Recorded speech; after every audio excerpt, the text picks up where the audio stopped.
মাগুরা ছোট্ট শিশুটা নিয়ে এবং এই প্রসঙ্গে বিএনপির ভারপ্রাপ্ত চেয়ারম্যান জনাব তারেক রহমান সাহেব ভিকটিমের মার সাথে কথা বলেছিলেন এবং ওনাকে আশ্বস্ত করেছিলেন যে এই ছোট্ট শিশুটির যাবতীয় চিকিৎসা সহ যত যা প্রয়োজন তিনি তা পদক্ষেপ নেবেন দলের পক্ষ থেকে।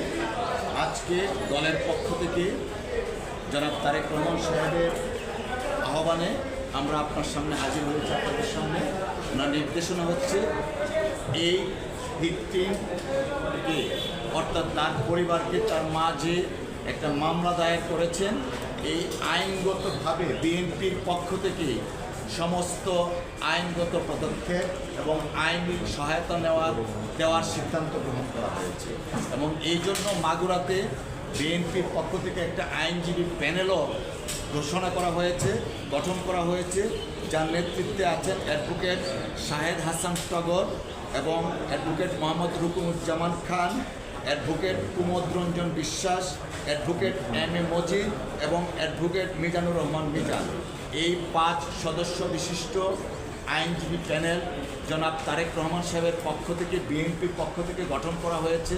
তারা গ্রেপ্তারকৃত যারা আসামি আছেন এবং এই আসামিদের বিচারের জন্য তথা এই ভিকটিমের মা যে মামলা দায়ের করেছেন সেই মামলা পরিচালনা করার জন্য এই আইনজীবী প্যানেল বিএনপির পক্ষ থেকে কাজ করবেন এবং সম্পূর্ণভাবে এই আইনজীবী প্যানেলের কাজটা হবে পরিপূর্ণভাবে বিএনপির পক্ষ থেকে।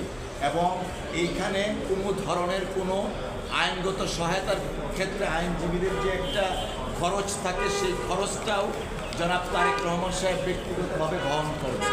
তো আমাদের বক্তব্য এখানে ক্লিয়ার।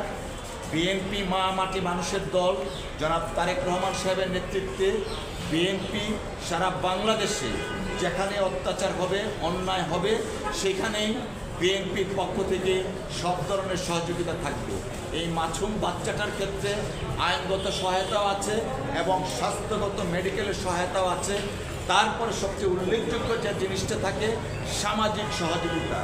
জনাব তারেক রহমান সাহেব ইতিমধ্যে মাগুরার সর্বস্তরের নেতাকর্মীদেরকে নির্দেশনা দিয়েছেন যেন পরিবারের পাশে এই আমাদের দলের নেতাকর্মীরা দাঁড়ান এবং এর মধ্যে প্রত্যক্ষভাবে কাজও শুরু হয়েছে। আজকে এই 4 জন যে এই মামলার আসামি তাদের প্রত্যেককে অ্যারেস্ট করা হয়েছে এবং আমি একটু আগে আমাদের আইনজীবী প্যানেলের সাথে কথা বলেছি, ওনাদেরকে আদালতে উঠানো হয়েছে এবং আমাদের পক্ষ থেকে অর্থাৎ ভিকটিম পরিবারের পক্ষ থেকে এই আইনজীবী প্যানেল কাজ করছেন যেন এই মামলা